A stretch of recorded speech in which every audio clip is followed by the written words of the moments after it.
Good evening, class 10th. Class 10th, I'm taking the doubts of tangents and intersecting chords today.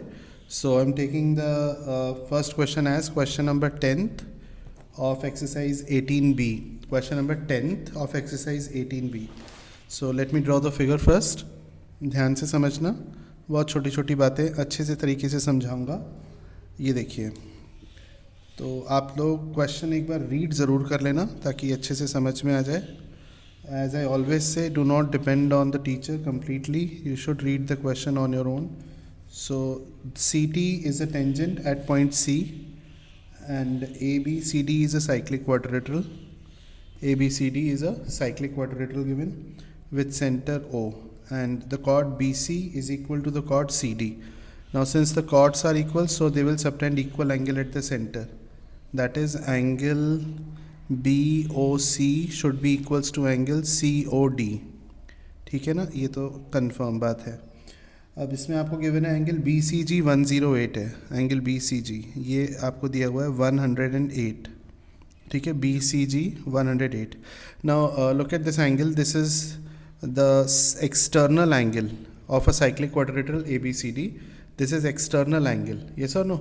And the external angle is equal to the internal opposite angle. देखो, ये video बनाने के पीछे जो मकसद है वो पूरा करें. ये जो एक्सटर्नल एंगल है ये इंटीरियर अपोजिट एंगल इसके इक्वल होगा. ठीक है ना, तो अगर ये 108 है तो ये एंगल भी आपका 108 ही होगा. कंफर्म.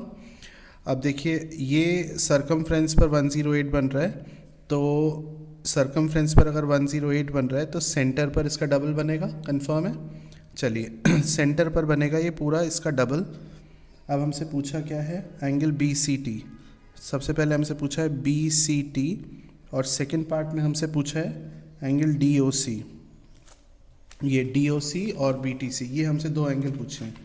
तो किस तरीके से करेंगे आप लोग सोचिए इसके बारे में. तो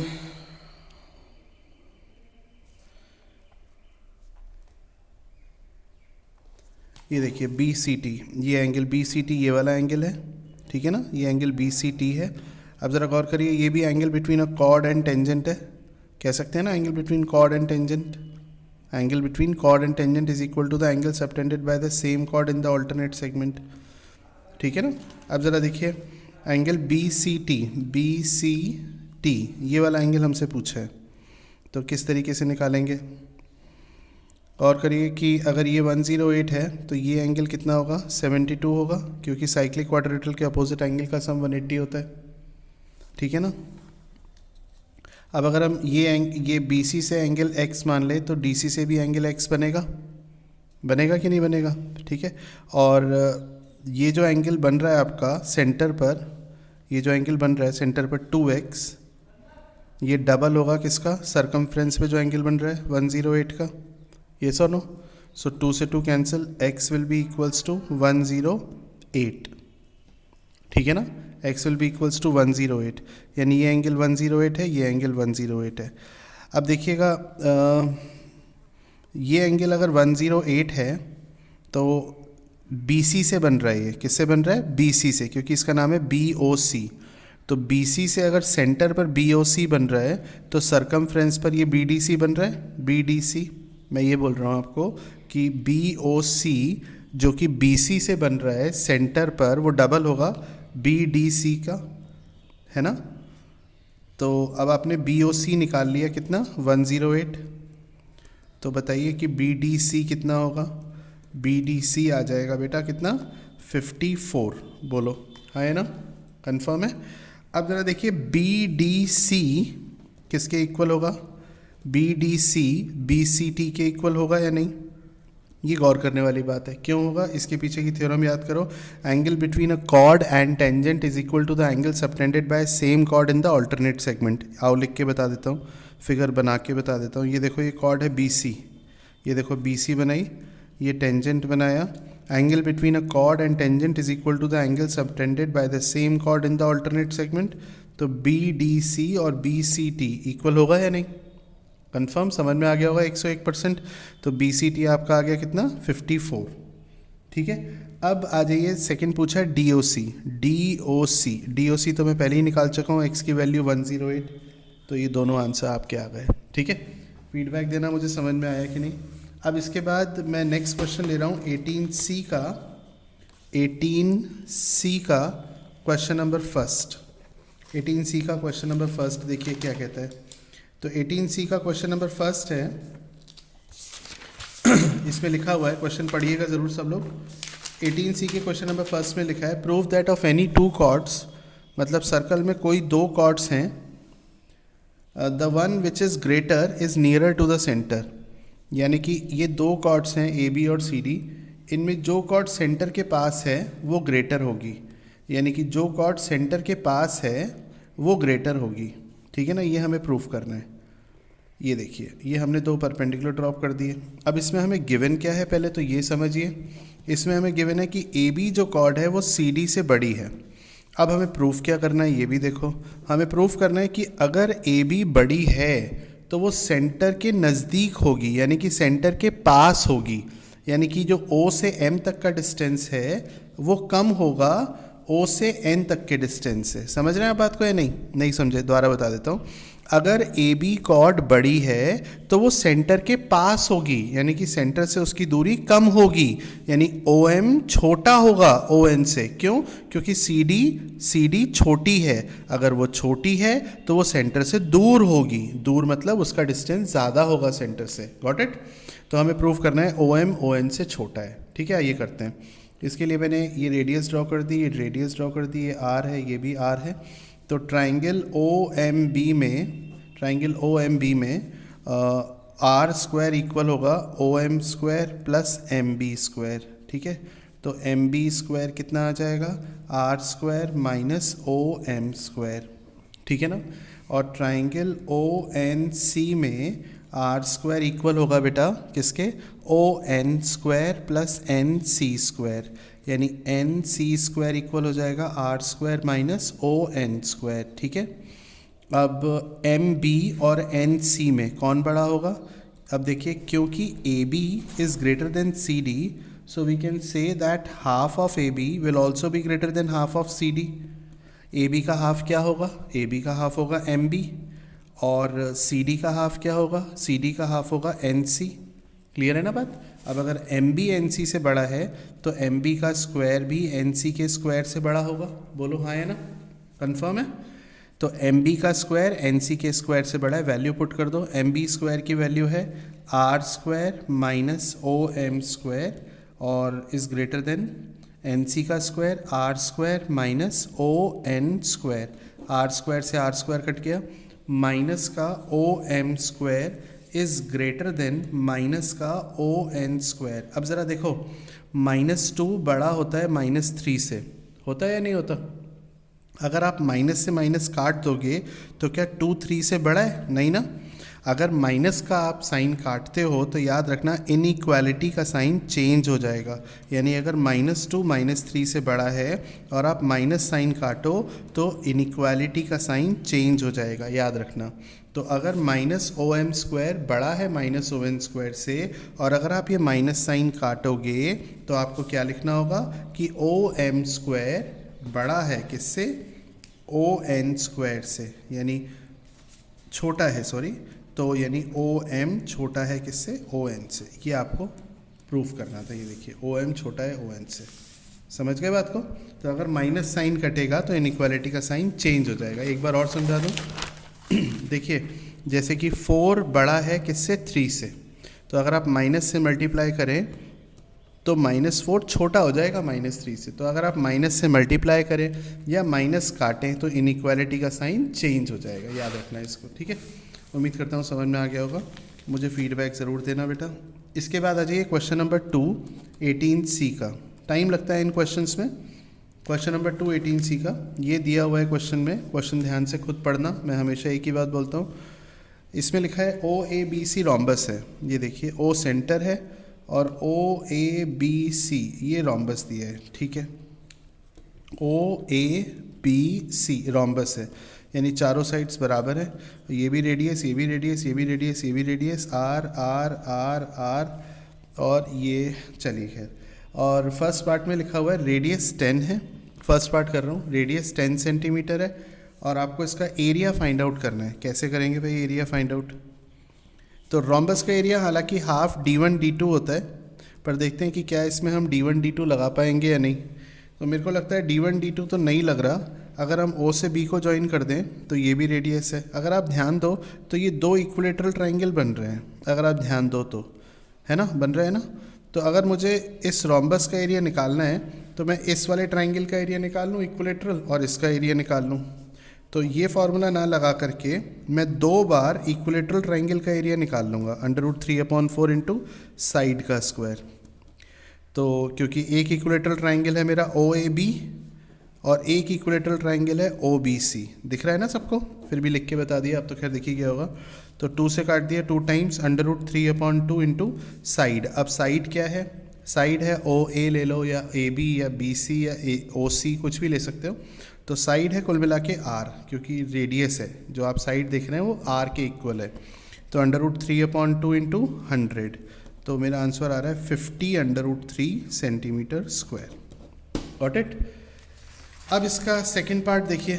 सेकंड पार्ट में भी कुछ यही दिया है, घुमा के देखिए। फिगर सब कुछ सेम है, क्वेश्चन तो सेम है ही है, फिगर भी बिल्कुल सेम बनाया है, OABC। अब की बार इसने हमें साइड नहीं दी, रेडियस एरिया दे दिया है। तो एरिया इसने दिया है कितना, 32√3, और हमसे साइड पूछी है, ठीक है, साइड मतलब रेडियस पूछी है। तो वही फार्मूला लगाएंगे, एरिया इज इक्वल्स टू, जैसा हमने देखा कि इन दो इक्विलेटरल ट्राइंगल का एरिया का ऐड करेंगे तो रोम्बस का एरिया आ जाएगा। तो 2 इंटू √3/4 इंटू R², और एरिया की जगह मैं लिख दूंगा 32√3, और ये 2 से कैंसिल, √3/2 R², √3 से √3 cancel, R² is equals to 64, R आ गया कितना, 8 सेंटीमीटर। रेडियस का मतलब साइड, रेडियस यहाँ पर साइड है, क्योंकि देखो बेटा ये साइड है, ये साइड है, ये साइड है और ये साइड है। Got it. चलिए आगे बढ़ते हैं। अब इसके बाद मुझसे पूछा है क्वेश्चन नंबर 4th 18C का क्वेश्चन नंबर 4th। पढ़िए ज़रा क्या लिखा हुआ है। ये लिखा है इस क्वेश्चन नंबर 4th में, पेज पर ज़रा मार्जिन बना लेते हैं ताकि पूरा पेज यूटिलाइज हो जाए मेरा। हाँ देखो बेटा, तो यहाँ लिखा हुआ है 2 कॉर्ड्स AB एंड AC। ये 2 कॉर्ड्स हैं AB और AC, AB और AC आर इक्वल, ये दोनों कॉर्ड्स इक्वल हैं, ठीक है। Prove that the centre of the circle lies on the bisector. हमें प्रूव करना है कि ये जो बाइसेक्टर है एंगल BAC का सेंटर यहाँ पर लाई कर रहा है। तो स्टूडेंट्स मैं इसको उल्टा प्रूफ करूँगा। मैं मान लूँगा कि late O lies on the line AD. Let O lies on the line AD and I will prove क्या प्रूफ करूँगा ज़रा सोचिए। I will prove that AD is the bisector of angle BAC। मतलब मैं प्रूफ करूँगा कि AD bisector है angle BAC का, यानी मैं प्रूफ करूँगा कि एंगल 1 और एंगल 2 इक्वल होगा। दैट इज़ एंगल 1 और एंगल 2 को इक्वल प्रूफ करूँगा। कैसे करूँगा ज़रा गौर करना। देखो इसके लिए मैंने एक परपेंडिकुलर ड्रॉप कर दिया, OM परपेंडिकुलर और ON, ये दो मैंने परपेंडिकुलर ड्रॉप कर दिए, ठीक है। अब ज़रा गौर करना, since AB is equals to CD, और आपको पता है that equal chords are equidistant from the centre. Hindi में इसका मतलब है कि अगर दो कॉर्ड्स बराबर होती हैं तो उनका सेंटर से डिस्टेंस बराबर होता है। अगर दो कॉर्ड्स बराबर होती हैं तो सेंटर से उनका डिस्टेंस बराबर होता है। इंग्लिश में बोलते हैं equal chords are equidistant from the centre. और angle OMA equal angle ONA के 90 डिग्री है, और OA equals to OA common है। अब बताओ कौन सी प्रॉपर्टी लगी बेटा। देखो OM एक साइड हो गई, 90 के सामने हाइपोटेनस, और ये 90, तो RHS प्रॉपर्टी से हम कह सकते हैं कि triangle OAM is congruent to triangle OAN। Yes और नो। सो CPCT से हम कह सकते हैं that angle 1 is equals to angle 2। इससे प्रूफ हो गया कि AD इज द बाइसेक्टर, और आपको सेंटर तो AD पर हमने माना ही था, सेंटर तो हमने माना ही था कि AD पर है। इससे प्रूफ हो गया कि centre lies on the bisector of angle BAC। समझ गए। चलिए उम्मीद करता हूँ क्लियर होगा। फिर भी कोई पॉइंट अगर ना समझ में आए दोबारा पूछ लेना। 10th question, 10th question 18C का, आइए देखते हैं। ये देखो बेटा 10th क्वेश्चन, ये सब आप ही के डाउट्स हैं, एहा ने पूछे हैं, मेजॉरिटी बच्चों के डाउट्स होंगे, एहा हमेशा ही अच्छे डाउट्स पूछती है। तो ट्राइंगल ABC है, ये लिखा हुआ है ट्राइंगल ABC, लेकिन क्या है कि वीडियो की लेंथ ज़्यादा हो जाएगी, तो वीडियो की क्वालिटी अच्छी होनी चाहिए। आई मीन टू से क्वेश्चंस बताने का तरीका बहुत अच्छा होना चाहिए। हो सकता है कि सारे डाउट्स क्लियर हों या ना हो, पर जितने भी डाउट्स मैं बता रहा हूँ वो क्लियर होंगे, ये मेरा प्रॉमिस है। अच्छा, एक और चीज़, आप लोग वीडियो की क्वालिटी बढ़ा सकते हो अपने मोबाइल से। कई बच्चों को पता नहीं है, दोबारा बता रहा हूँ, जब आप ये YouTube पर वीडियो देख रहे होगे तो राइट हैंड साइड में ऊपर की तरफ 3 डॉट आएंगे इस तरीके से, इन्हें जब आप प्रेस करोगे तो क्वालिटी का ऑप्शन आता है। तो क्वालिटी के ऑप्शन पे टिक करोगे तो 720, 480, 1080 पिक्सल आता है, उसे प्रेस करेंगे तो बहुत क्लियर वीडियो हो जाएगा। यही वीडियो हो सकता है, ठीक है ना। तो ध्यान रखिएगा, वीडियो की क्वालिटी आप इंक्रीज़ कर सकते हैं। कई बच्चों को आता नहीं है, मुझसे फ़ोन करके पूछ रहे थे कि सर आपने बताया था वीडियो क्वालिटी बढ़ा सकते हैं, कैसे बढ़ा सकते हैं। दोबारा बताऊं कि जैसे ये आपका मोबाइल है, यहाँ पर 3 डॉट बने आएंगे, जब आप इसे प्रेस करेंगे तो क्वालिटी का ऑप्शन आएगा और वहाँ पर ऑटो लिखा होगा, 320 पिक्सल, 480 पिक्सल, 720 पिक्सल। तो आप वीडियो क्वालिटी को बढ़ा सकते हैं 720 पिक्सल को जब आप प्रेस करेंगे। अदरवाइज़ वो बाय डिफ़ॉल्ट ऑटो में चलता है, नहीं तो वो डाटा ज़्यादा लेता है मोबाइल का। समझ गए ना बात को। चलिए स्टार्ट करते हैं। तो बाइसेक्टर और वर्टेक्स एंगल ए, ये वर्टेक्स एंगल ए का बाइसेक्टर है, ये वर्टेक्स एंगल बी का बाइसेक्टर है, और ये वर्टेक्स एंगल सी का बाइसेक्टर है। ठीक है, तो ये मिल रहा है डी पॉइंट पर, ये ई पॉइंट पर और ये एफ पॉइंट पर। ज्वाइन कर लेते हैं। ये देखिए ज्वाइन कर लिया हमने, ये ज्वाइन कर लिया, ये ज्वाइन कर लिया, ये ज्वाइन कर लिया और ये ज्वाइन कर लिया। ठीक है, तो हमें प्रूफ करना है angle E D F equal होगा 90 माइनस एंगल ए अपॉन 2 के। इसको मैं बी मान लेता हूँ, इसको मैं बी मान लेता हूँ, इसको सी मान लेता हूँ, इसको सी, इसको ए और इसको ए, क्योंकि बाइसेक्टर है ना तो ये दोनों बराबर होंगे। ये भी बाइसेक्टर है तो ये दोनों बराबर होंगे, ये भी बाइसेक्टर है तो ये दोनों बराबर होंगे। समझ रहे हैं ना। तो अब ज़रा देखिए कि ई डी एफ कहाँ है, ये ई डी एफ है, E D F, E D F. अब ज़रा देखिए ये वाला जो एंगल है इसका नाम क्या है, इसका नाम है ए डी ई। किससे बना है, ए ई से। ए ई से और कौन सा बना है, ए बी ई। लिख देता हूँ, ए बी ई इक्वल होगा ए डी ई के, क्योंकि angle subtended by the same chord. तो अगर ये बी है तो ये भी बी हो जाएगा। बोलो भाई। अब ज़रा गौर करिएगा, ये वाला एंगल का नाम क्या है, F D A. F D A किसके बराबर है, किससे बना है, ये ए एफ से बना है, ए एफ से बना है। तो ए एफ से और कौन सा बना है, ए सी एफ, ए सी एफ, ए सी एफ सी है तो ये भी सी हो जाएगा। कुल मिला के लेफ्ट हैंड साइड में जो लिखा है एंगल ई डी एफ वो आपने निकाल लिया, बी और ये आपने निकाल लिया सी, बी प्लस सी। बोलो हाँ है ना, ठीक है ना। चलो इसे रोक दो यहाँ पर। अब आ जाओ right hand side. Right hand side में क्या लिखा है मेरे बच्चों, 90 माइनस एंगल ए, पूरा एंगल है अपॉन 2। 90 माइनस एंगल ए कितना है, एंगल ए हो गया 180 माइनस एंगल बी प्लस सी। कई बच्चे पूछेंगे क्यों, क्योंकि भाई ट्राइंगल में तीनों एंगल का सम 180 होगा या नहीं होगा, इतना तो पता है ना। ट्राइंगल में तीनों एंगल का सम 180 होगा, तो एंगल ए निकालना है तो 180 माइनस बी प्लस सी हो जाएगा कि नहीं। तो 90 माइनस 180 माइनस, अब बताओ एंगल बी कितना है, एंगल बी पूरा लेना है 2b, गधों की तरह बी मत ले लेना, और एंगल सी पूरा लेना 2c, 2b plus 2c upon 2। ठीक है, तो 90 minus 180 upon 2, 90 minus minus plus 2 से 2 कट जाएगा, b प्लस सी, ये कैंसिल, ये कैंसिल, और b का मतलब ये स्मॉल b ले लो, 2b स्मॉल b ले लो, कंफ्यूज मत हो जाना तुम लोग। b प्लस सी, ये देखो b प्लस सी और ये देखो b प्लस सी, लेफ्ट हैंड साइड के बराबर आ गया। समझ गए ना सब लोग। तो इस तरीके से एक क्वेश्चन करना है। चलिए आगे बढ़ते हैं बेटा। अब इसके बाद पूछा है 22, क्वेश्चन नंबर 22। चलिए क्वेश्चन नंबर 22 क्या है, ज़रा ध्यान दीजिएगा। क्वेश्चन नंबर 22 में टाइम लगता है इन क्वेश्चंस को सॉल्व करने में, तभी तो इनकी वीडियोस बनाना बहुत ज़्यादा बेनिफिशियल है। क्वेश्चन नंबर 22, क्वेश्चन नंबर 22 तो बड़ा ही टफ क्वेश्चन है भाई, it will take lot of time. देखिए क्वेश्चन नंबर 22 में स्क्वायर है ABCD और इसकी डायगोनल्स अच्छा, सर्कल की ज़रूरत ही नहीं थी इस क्वेश्चन में 22 में। एक स्क्वायर बना हुआ है ए बी सी डी, बड़ा सा फिगर बना लेते हैं।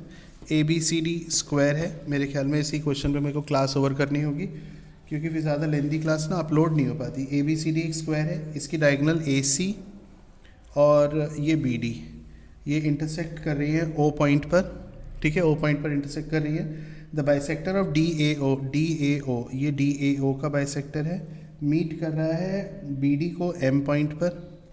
The bisector of A B D का बाइसेक्टर, ये रहा ए बी डी का बाइसेक्टर, ये ए सी को एन पॉइंट पर, ए सी को एन पॉइंट पर और ए एम को एल पॉइंट पर, ठीक है, ओके। हमें प्रूफ करना है फर्स्ट पार्ट में angle O N L plus angle O M L equals to 180 degree, ये हमें प्रूफ करना है। आइए देखते हैं कैसे करेंगे। तो ओ एन एल यानी ये और ओ एम एल यानी ये, इन दोनों का सम। आइए देखिए, ये एंगल 22.5 होगा, ये एंगल 22.5 होगा, क्योंकि स्क्वायर है, स्क्वायर में डायगोनल बाइसेक्ट करती है 45 45 45 45 और ये बाइसेक्टर दिया है, तो 45 का आधा 22.5 होगा, ये 90 होगा।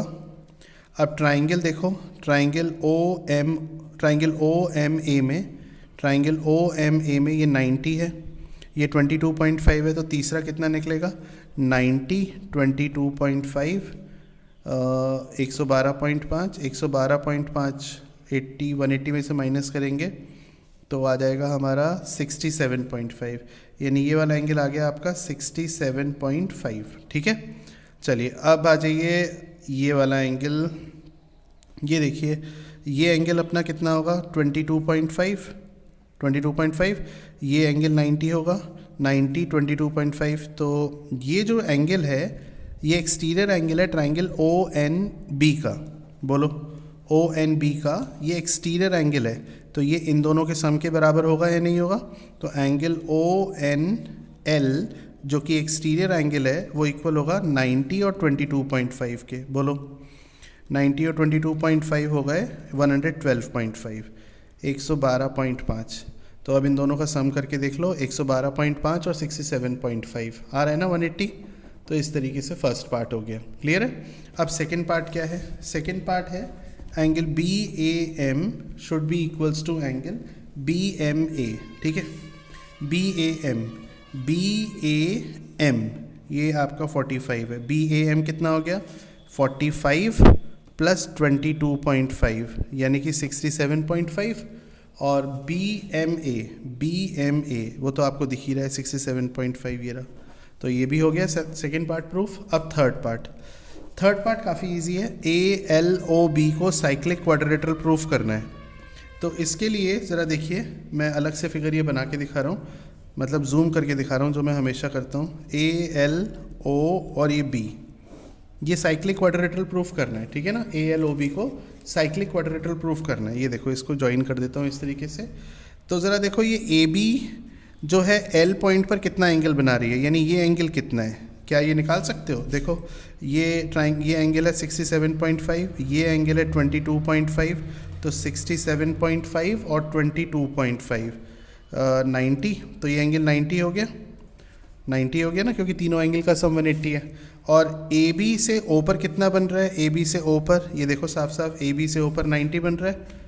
तो अब ज़रा इस चीज़ पर ध्यान देना कि अगर हम इसको एक साइक्लिक क्वाड्रिलेटरल मान लें, हालांकि प्रूफ करना है, अगर हम मान लें कि साइक्लिक क्वाड्रिलेटरल है, तो this should be the angle subtended by the same chord in the alternate segment, yes और नो।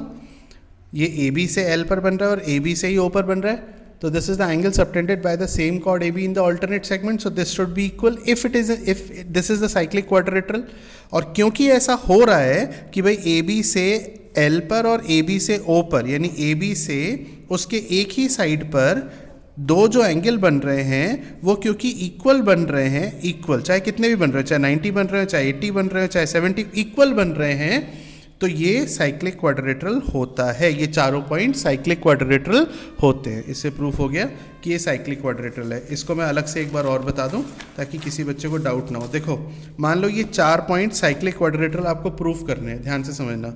तो ये ए बी से, अगर ए बी के एक ही साइड में दो पॉइंट्स पर सेम एंगल सबटेंड हो रहा हो, यानी ए बी के द्वारा ए बी के सेम साइड पर, या तो दोनों ऊपर या दोनों नीचे, सेम साइड पर इक्वल एंगल सबटेंड कर रहा हो ए बी, तो इससे प्रूफ होता है कि A B C D cyclic quadrilateral होंगे, कौन साइक्लिक होंगे। Got it? समझ गए ना? एक बार और देख लो कि जैसे ये ए बी है और अगर ए बी से नीचे की तरफ किन्हीं भी दो पॉइंट्स पर इक्वल एंगल बन रहे हों तो ये चारों पॉइंट्स कॉन्साइक्लिक होंगे।